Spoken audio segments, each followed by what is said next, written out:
ഒരാളും കൂടെ വരുന്നു. നമസ്കാരം. 1975 അടയാർ ഫിലിം ഷൂട്ടിൽ പാസ്സായിട്ട് ഞാൻ ചാൻസിന് വേണ്ടി ഇങ്ങനെ അലയുന്ന സമയം, ചാൻസലറായിട്ട് ഇങ്ങനെ നടക്കുന്ന സമയത്ത് തിരുവനന്തപുരത്തു നിന്നും കേരളഭൂമിയുടെ ഫിലിം മാഗസിൻ പബ്ലിക്കേഷൻ്റെ അതിൻ്റെ ലേഖകനായിട്ടാണ് നെടുമുടി വേണു മദിരാശിയിലെത്തുന്നത്. അങ്ങനെ ഞങ്ങളത് പരിചയപ്പെടുന്നു. ഞാൻ പറഞ്ഞു ഇങ്ങനെ അടയാർ ഫിലിം ഷൂട്ട് 2 കൊല്ലം കഴിഞ്ഞ് പാസ്സായാണ്, അപ്പോൾ ഒരു റൈറ്റപ്പ് കൊടുക്കാം.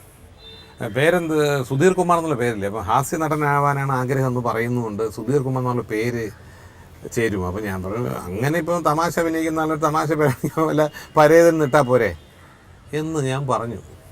പക്ഷേ അടുത്ത ആഴ്ച ഫിലിം മാഗസിനിൽ എൻ്റെ ബ്ലാക്ക് ആൻഡ് വൈറ്റ് ഫോട്ടോ എടുത്ത് മുകളിൽ വലിയ തലക്കെട്ടിതായിരുന്നു പരേതൻ. എൻ്റെ വീട്ടുകാരിത് വായിച്ചാന്ന്. എൻ്റെ അമ്മയൊക്കെ വിചാരിച്ച് അവൻ ഇൻസ്റ്റിറ്റ്യൂട്ട് 2 കൊല്ലം പഠിച്ച് ചാൻസ് കിട്ടാതെ എന്തോന്നോ വിഷം വാങ്ങിച്ചൊന്ന് ചത്തു എന്ന് വിചാരിച്ച്. അവർ നെഞ്ചത്തടിയും കലവിളിയായിട്ട് മുഴുവൻ വായിച്ചു നോക്കുമ്പോഴാണ് മനസ്സിലാവുന്നത് ഇത് തമാശയ്ക്ക് വേണ്ടി ഞാൻ പറഞ്ഞൊരു പേരാണ് അദ്ദേഹം ടൈറ്റിലായിട്ട് ഉപയോഗിച്ചത്. അതുകൊണ്ട് ചില്ലറക്കാരനല്ല ഈ ഇരിക്കുന്നത് കേട്ടോ. പക്ഷേ നെടുമുടി വേണു എന്നല്ല കലാകാരനെ കുറിച്ച് പറയുമ്പോൾ കേരളത്തിലല്ല മലയാളം അറിയാവുന്ന ഏതൊരാളും പറയും ഗ്രേറ്റ് ആക്ടർ എന്നുള്ള വാക്ക് തന്നെ ഉപയോഗിക്കും. കാരണം അദ്ദേഹത്തിനായിട്ട് ഞാനൊരു 100ഓളം സിനിമകളിൽ അഭിനയിച്ചിട്ടുണ്ടെന്നാണ് എൻ്റെ വിശ്വാസം. അതിലെല്ലാം ഈ പ്രകടനം എന്ന് നമുക്ക് പറയാൻ പറ്റത്തില്ല, ആ കഥാപാത്രമായിട്ട് ജീവിക്കുക. അതായത് ഒരു നടനെ സംബന്ധിച്ചിടത്തോളം ഒരു പരകായ പ്രവേശമാണ്. ഒരു കഥാപാത്രത്തിലേക്ക് ഇറങ്ങിച്ചെന്ന് അതിൻ്റെ ഭാവങ്ങളും ചലനങ്ങളും ഡയലോഗ് റെൻഡറിങ് എല്ലാം ഒത്തുവരുന്നത് വളരെ അപൂർവ നടന്മാർക്ക് മാത്രം പറ്റുന്ന ഒരു സിദ്ധിയാണ്. ആ സിദ്ധി മലയാളത്തിൽ ഏറ്റവും കൂടുതലുള്ള ആളാണ് ശ്രീ വേണു. എല്ലാ പടങ്ങളിലും അദ്ദേഹം ഞാൻ അഭിനയിക്കുന്ന രംഗങ്ങളിലൊക്കെ അഭിനയം പറഞ്ഞു തരാറുണ്ട്. എന്നെ സംബന്ധിച്ചോളം നെടുമുടി വേണു ഇന്ന് മലയാളത്തിൽ ജീവിച്ചിരിക്കുന്ന ഏറ്റവും നല്ല 3 നടന്മാരുടെ പേരെടുത്താൽ അതിലൊന്ന് നെടുമുടി വേണു തന്നെയായിരിക്കും. പക്ഷെ നിങ്ങൾ അദ്ദേഹത്തിനെ പരേതനാക്കിയത് മറന്നിട്ടില്ല.